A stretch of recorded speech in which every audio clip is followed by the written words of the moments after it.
نشهد أن سيدنا مولانا محمدا عبده ورسوله أرسله بالحق بشيرا ونذيرا وداعيا إلى الله بإذنه وسراجا منيرا صلى الله تعالى عليه وعلى آله وأصحابه وبارك وسلم تسليما كثيرا كثيرا. أما بعد،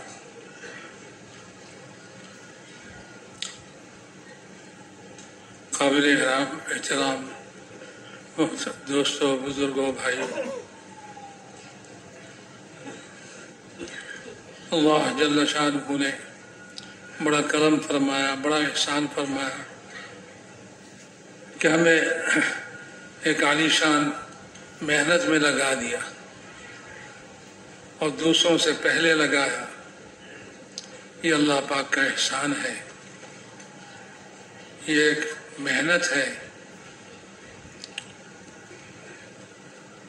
یہ ایک محنت ہے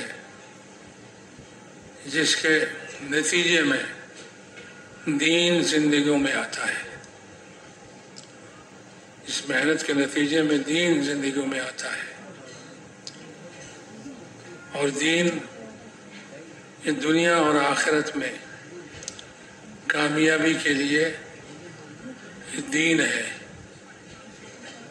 دین کے علاوہ کوئی چیز نہیں ہے، اور اس محنت سے مقصد دین کا ہی حاصل کرنا ہے. نہ مال حاصل کرنا ہے، نہ ملک حاصل کرنا ہے. حضرت مولانا الیاس صاحب رحمۃ اللہ علیہ فرمایا کرتے تھے، واللہ نہ اس کے ذریعے سے مجھے مال مقصود ہے، نہ ملک حاصل کرنا مقصود ہے، بلکہ اس کے ذریعے سے وہ دین حاصل کرنا مقصود ہے کہ جس دین کو رسول پاک صلی اللہ علیہ وسلم دنیا سے پردہ فرماتے وقت صحابہ میں چھوڑ کے گئے. تو اس دین کے اندر کیا ہے؟ دنیا کی بھی آخرت کی بھی کامیابی ہے. جیسے صحابہ رضی اللہ تعالیٰ اجمعین دنیا میں بھی کامیاب ہوئے اور آخرت میں بھی کامیابی کے پروانے لے کر گئے. رضی اللہ عنہم ورضوا عنہ، اللہ ان سے راضی ہیں، وہ بھی اللہ سے راضی ہو گئے. تو وہ دین ہے کہ جس دین کے اندر ایمان ہے، یقین ہے، جس دین کے آنے سے غیب کی ساری چیزیں سمجھ میں آ جاتی ہے، اس دنیا کے بعد کی زندگی سمجھ میں آ جاتی ہے. جب دین زندگیوں میں آتا ہے، دنیا کی حقیقت کھل کر رہ جاتی ہے اور آخرت کی حقیقت کھل کر رہ جاتی ہے. پھر آدمی دنیا پر آخرت کو ترجیح دیتا ہے، دنیا پر آخرت کو ترجیح دیتا ہے. تو ہمیں اس وقت تک محنت کرنا ہے جب تک کہ ہمارے یقین ایسا نہ بن جائے کہ ہم دنیا کی اس کو حقیقت کے ساتھ سمجھ لیں اور آخرت کو اپنی حقیقت کے ساتھ سمجھ لیں، اور پھر آخرت کو دنیا پر ترجیح دینے لگے. صحابہ رضی اللہ تعالیٰ اجمعین دنیا پر آخرت کو ترجیح دینے والے تھے. اب تک تو ہم اس کام کے اندر دنیا کو ترجیح دیتے ہوئے چل رہے ہیں، دنیا کو ترجیح دیتے ہوئے چل رہے ہیں. اس کی دلیل یہ ہے کہ ہم دین کے لیے اپنا بچا ہوا وقت دے دیتے ہیں اور اپنا بچا ہوا مال دین کے لیے خرچ کر رہے ہیں. اب بھی ہمارا یہ حال ہے کہ دنیا کے تقاضوں کو مقدم رکھتے ہیں، دین کے تقاضوں کو مؤخر کر دیتے ہیں. حالانکہ اس دین پر آخرت کے ساری نعمتیں ملنے والی ہیں، آخرت کی ساری نعمتیں ملنے والی ہیں. میرے محترم دوست اور بزرگوں، تو اس لیے ایک مرتبہ آدمی چلہ دے دے یا 4 مہینہ لگا دے یہ کافی نہیں ہے، بلکہ موت تک اپنا مال، اپنی جان اس طرح خرچ کرتے کرتے کرتے جان و مال ہمارے نزدیک بے قیمت ہو جائے، جیسے صحابہ کے نزدیک جان و مال یہ بے قیمت ہو چکا تھا، جان و مال بے قیمت ہو چکا تھا دین کے مقابلے میں، آخرت کے مقابلے میں، اور اس آخرت پر اتنا یقین ان کو تھا، اتنا یقین ان کو تھا آخرت پر کہ حضرت عثمان رضی اللہ تعالیٰ عنہ، آپ کو معلوم ہے فضائل کی کتابوں میں پڑھتے ہیں، جب قبر پر حاضر ہوتے تو اتنا روتے کہ داڑھی مبارک بھیگ جاتا، اور یہ اس لیے کیوں فرماتے ہیں کہ میں نے رسول پاک صلی اللہ علیہ وسلم سے یہ سنا ہے کہ یہ قبر جو ہے آخرت کی پہلی منزل ہے، جس کو یہاں چھٹکارا مل گیا اس کا آگے کی منزل بھی آسان سے آسان تر ہوتا جائے گا، اور جس کے لیے یہ منزل سخت ہو گیا تو پھر آگے کی منزلیں سخت سے سخت ترین بنتے جائیں گے۔ اس لیے یہ قبر پر روتے تھے،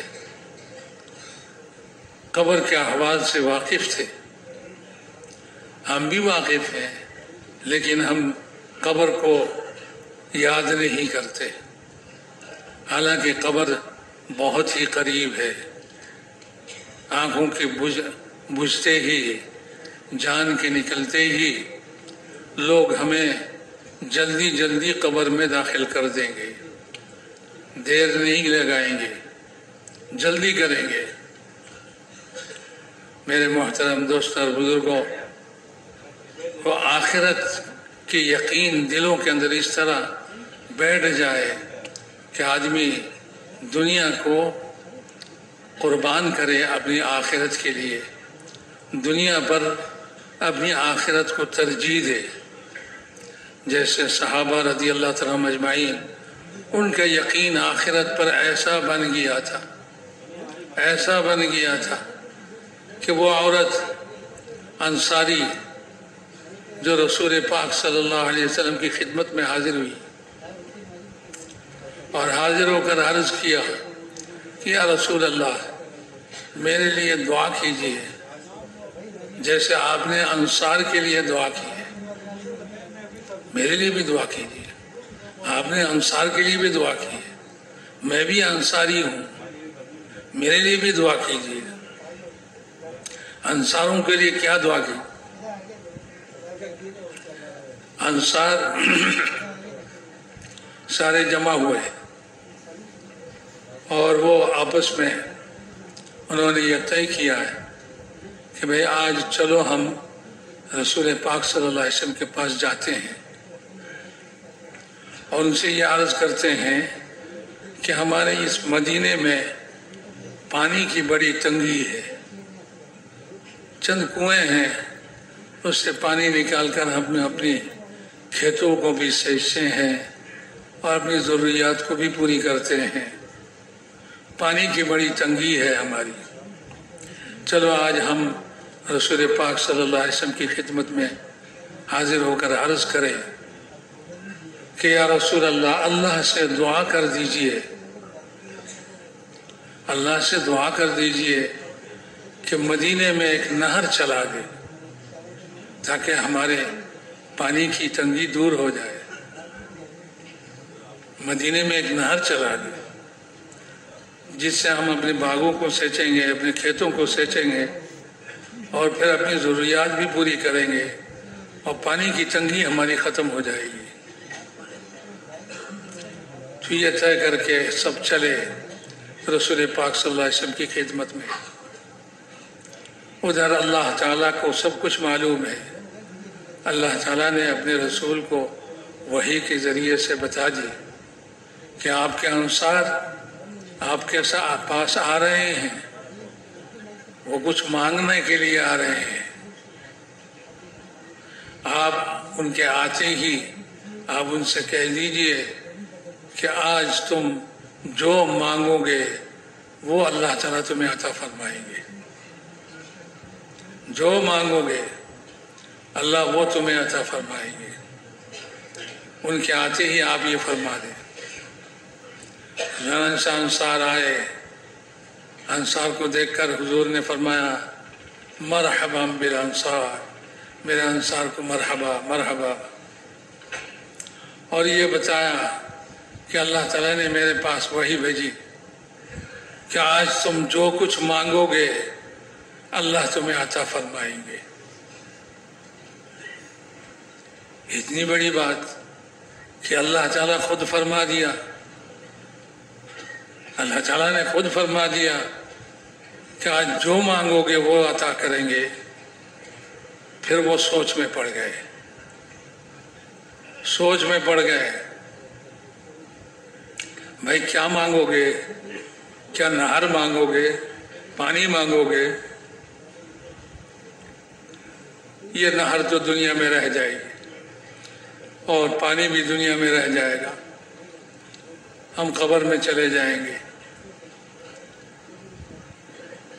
تو ایسا کیوں نہ مانگے کہ ہم اللہ سے ایسی چیز مانگے جو ہمیں ہمارے لیے آخرت میں کام آنے والی ہو، ایسی چیز مانگے جو آخرت میں کام آنے والی ہو، اس لیے کہ آخرت کبھی ختم ہونے والی نہیں ہے، ہمیشہ رہے گی، تو وہ نعمت بھی ہماری ہمیشہ رہے گی۔ اگر پانی مانگتے ہیں دنیا میں تھوڑا وقت، یہ پانی سے ہم فائدہ اٹھائیں گے، پھر ہم بھی دنیا سے چلے جائیں گے اور یہ دنیا اپنی جگہ پڑی رہ جائے گی۔ صحابہ نے اشاروں میں مشورہ کر لیا کیا مانگنا ہے، کیا واقعی پانی مانگنا ہے، نہر مانگنا ہے یا اور کچھ؟ تو سب نے مل کے یہ کہا کہ یا رسول اللہ، ہم تو آئے تھے پانی مانگنے کے لیے، لیکن اب ہم پانی نہیں مانگتے، ہم آپ سے درخواست کرتے ہیں کہ آپ دعا کریں کہ اللہ تعالیٰ ہم انصاروں کی مغفرت کر دے، مغفرت کر دے، معاف کر دے ہمیں۔ اور یہ مغفرت ایسی چیز ہے کہ جس کی مغفرت ہو گئی وہ جنت میں داخل ہو گیا، اور جنت کی ہمیشہ کی نعمت اس کو مل گئی، اور دوزخ سے بچ گیا، اور دوزخ میں جو عذاب ہے اس سے بھی بچ گیا۔ وہ مغفرت ایسی چیز ہے، اللہ تعالیٰ معاف کر دے، ہم سب کو معاف کر دے، دنیا میں بھی معاف کر دے، آخرت میں بھی معاف کر دے۔ گناہوں کی وجہ سے ساری مصائب پریشانیاں آتی ہے اور ہم اس کو بھگتتے ہیں، ہم معافی مانگنے میں جلدی نہیں کرتے، گناہ کرتے جاتے ہیں، ہم معافی بھی نہیں مانگتے، حالانکہ اللہ تعالیٰ ایسا اپنا نام رکھا ہے غفور، سب سے زیادہ معاف کرنے والے۔ بندہ ادھر سے کہے کہ اے اللہ معاف کر دے، اللہ ادھر سے کہتے ہیں معاف کر دیا جاؤ۔ ایک بندہ گناہ کر کے معافی مانگتا ہے اللہ سے اور کہتا ہے اللہ مجھ سے گناہ ہو گیا، مجھے معاف کر دیجیے، اللہ تعالیٰ کہتے ہیں جاؤ تمہیں معاف کر دیا۔ پھر کچھ دن وہ اچھا رہتا ہے، گناہ سے بچ کے رہتا ہے، پھر اس سے گناہ ہو جاتی ہے،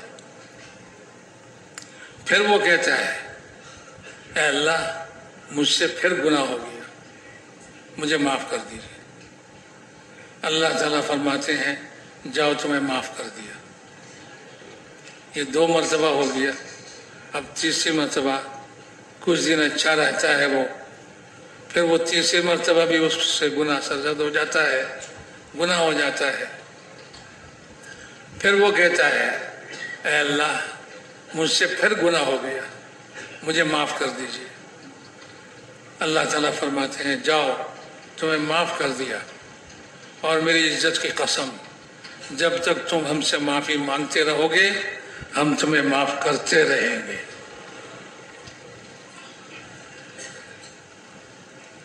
ایک آدمی یوں کہتا ہے کہ مجھ سے اتنا گناہ ہوا، اتنا گناہ ہوا، اتنا گناہ ہوا، کیا اللہ تعالیٰ مجھے معاف کریں گے؟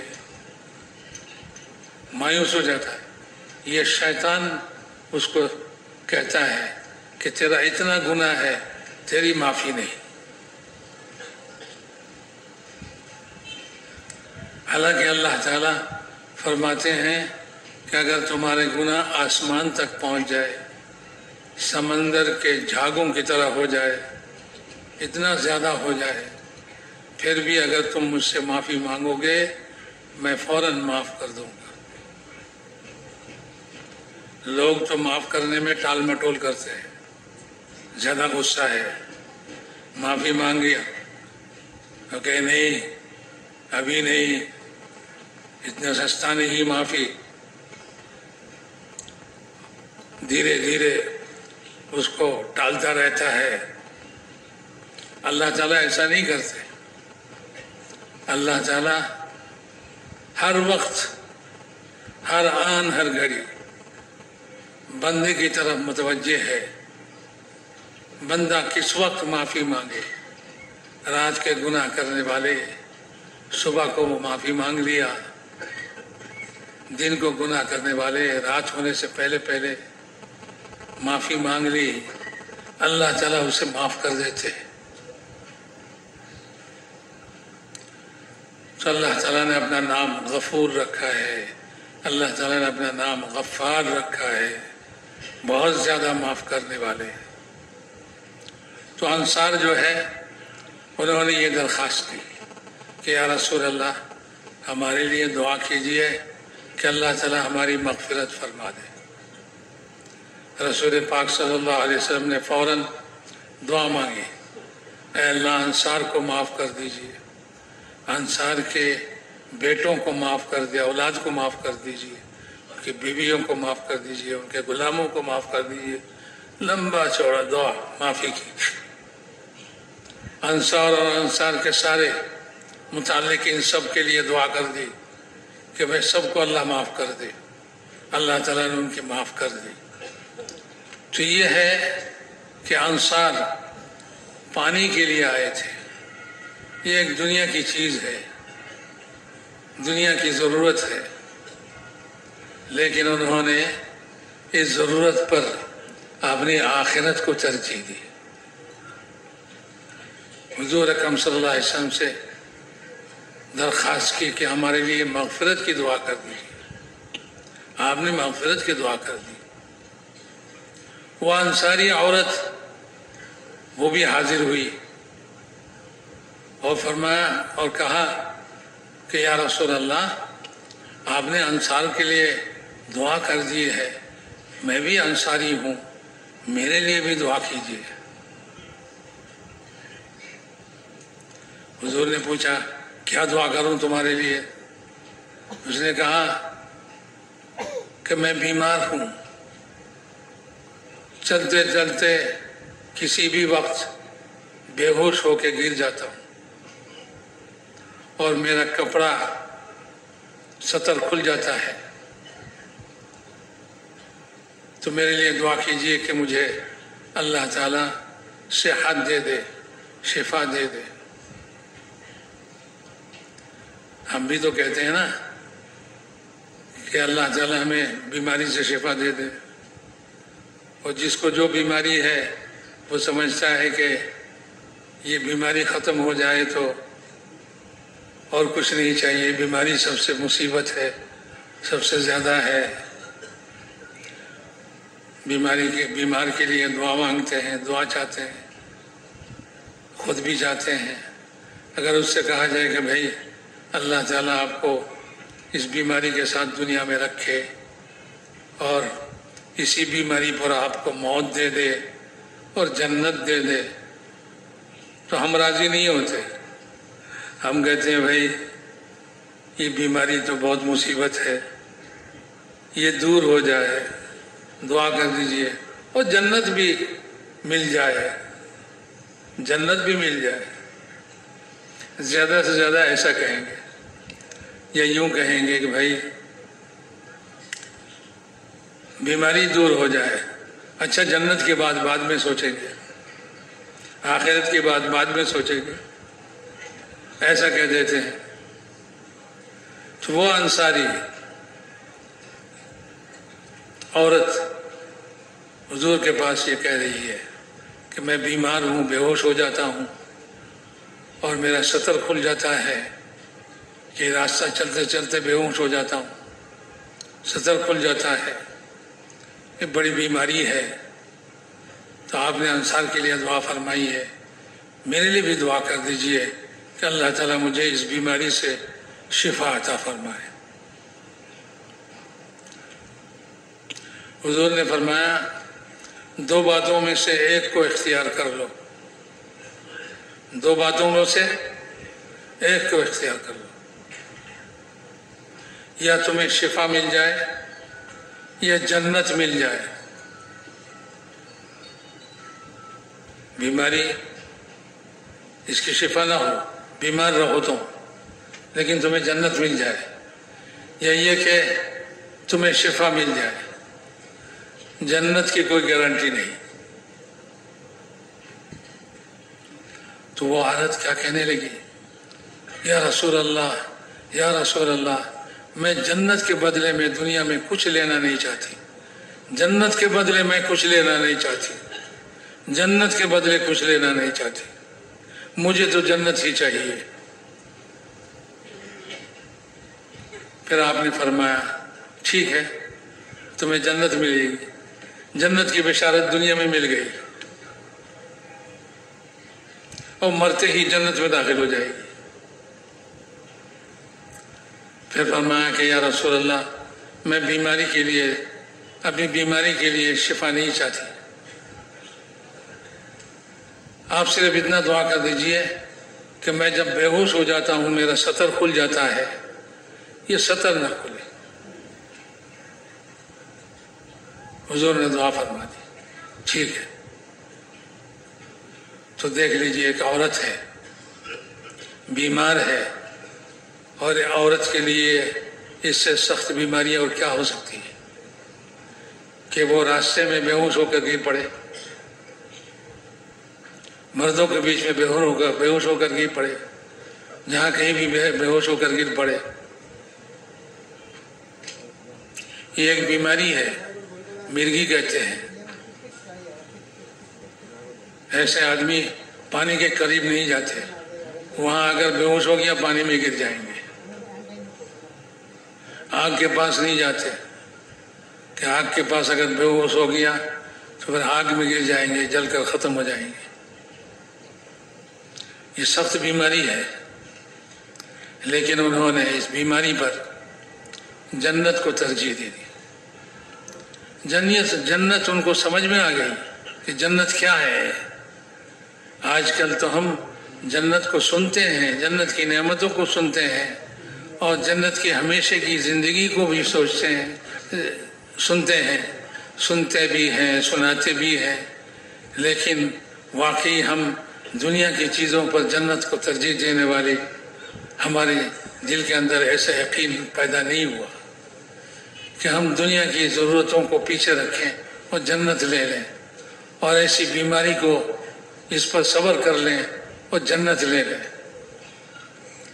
میرے محترم دوستوں اور بزرگوں، یہ ہے کہ صحابہ کرام رضی اللہ تعالیٰ عنہم اجمعین جب ان کی زندگی میں دین آیا، ایمان آیا اور ایمان کی حقیقت آئی اور یقین پیدا ہوا، آخرت بھی سمجھے، دنیا کو بھی سمجھے،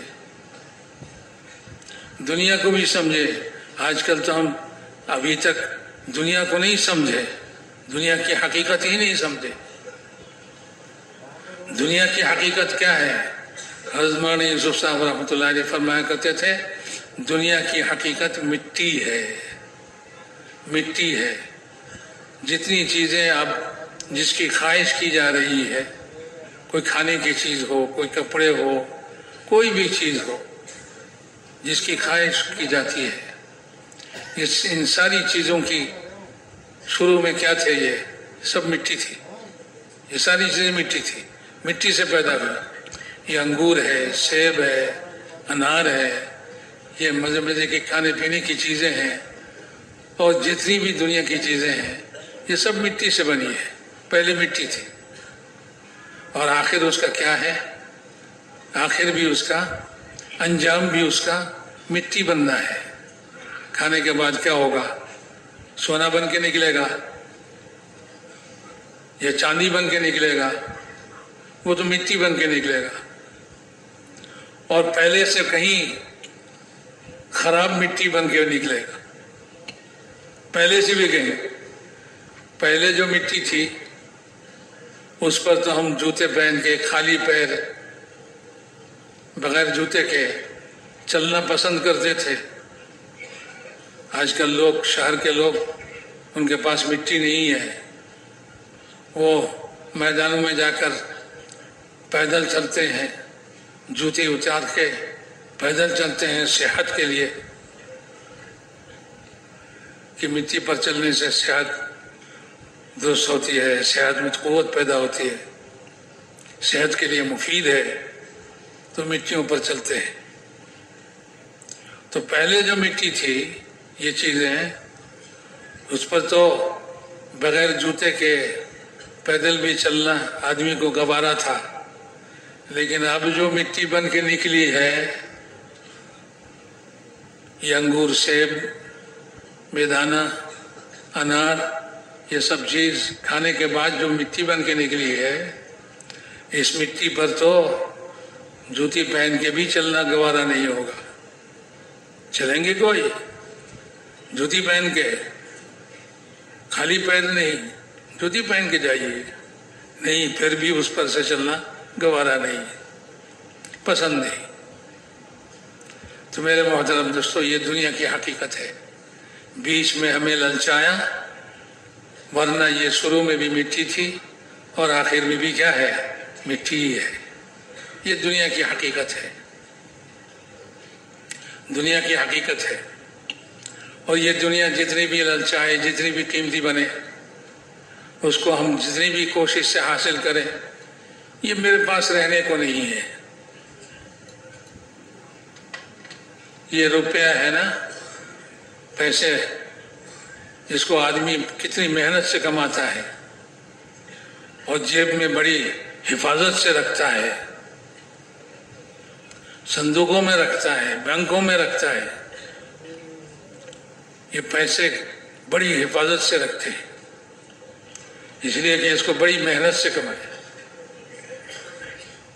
لیکن یہ پیسے جب تک اپنے پاس رہیں گے، جب تک اپنے صندوق میں رہیں گے، جب تک اپنے جیب میں رہیں گے، کیا کچھ فائدہ ہوگا اس سے؟ کچھ نہیں فائدہ ہوگا۔ آپ بازار جائیے، کسی دکاندار سے کہیے کہ بھائی فلاں سودا مجھے دے دو، دکاندار کیا کہیں گے؟ تمہارے جیب میں جو پیسے ہیں وہ میرے ہاتھ میں دے دو پہلے، اس کے بغیر سودا نہیں ملے گا۔ تو آدمی اپنی ضرورت کی وجہ سے مجبور ہو کر وہ پیسے نکال کے دکاندار کو دیتا ہے۔ دکاندار اس کو ملتے ہی ایک بوسہ دیتا ہے، ایک بوسہ دیتا ہے، جیسے کہ میں نے دیا تھا ویسے دکاندار نے بھی بوسہ دیا، اور کہتا ہے کہ یہ قسمت ہے، نصیب ہے، کیا ہے، کچھ ہے۔ لیکن یہ پیسے بھی دکاندار کو کچھ فائدہ نہیں دے گا جب تک یہ دکاندار دوسرے کے حوالے نہیں کریں گے۔ یہ پیسہ کسی کے پاس رہنے کا نہیں، جو جس کے پاس جاتا ہے وہ چومتا ہے، اور پیسہ کیا بولتا ہے؟ ارے بھائی مجھے جتنا ہی چومو، جتنا ہی پیار کرو، میں تمہارے پاس رہنے کا نہیں۔ علماء کہتے ہیں کہ یہ روپے پیسے جو ہے اس کی مثال رنڈی کی سے ہے، جس کے پاس جاتی ہے اس کو ہنساتی ہے، اس کو خوش کرتی ہے، لیکن اس کے پاس رہنے کو نہیں، اس کے پاس رہنے کو نہیں۔ یہ پیسہ یہ ہے میرے محترم دوستو۔ دنیا کے ساری سامان، ساری چیزیں بہت جمع کر لیا، بہت بڑی عمارت بنا لی، رہنے کے گھر بنا لیے، گاڑیاں خرید کر لی، زمینیں خرید لی، بہت کچھ کیا، آخر کیا ہوگا؟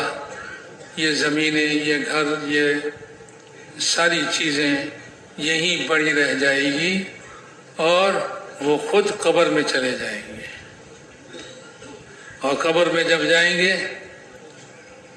تو ایک پیسہ بھی اپنی کمائی سے ساتھ لے کے نہیں جائیں گے، نہ وہ لے جا سکتے ہیں، نہ دنیا والے ان کو ان کے ساتھ کر دیں گے، نہیں، ایک لقمہ کھانا بھی نہیں دیں گے، ایک گھونٹ پانی بھی قبر میں نہیں رکھیں گے کہ کبھی اس مردے کو پیاس لگ جائے تو پانی پی لے گا، کبھی اس کو بھوک لگ جائے تو یہ لقمہ کھا لے گا، نہیں۔ کیوں؟ یہ سارے زندے لوگ جانتے ہیں کہ مرنے کے بعد دنیا کی کسی چیز سے وہ فائدہ نہیں اٹھا سکتے، ایک لقمہ بھی نہیں کھا سکتے، ایک گھونٹ پانی بھی نہیں پی سکتے،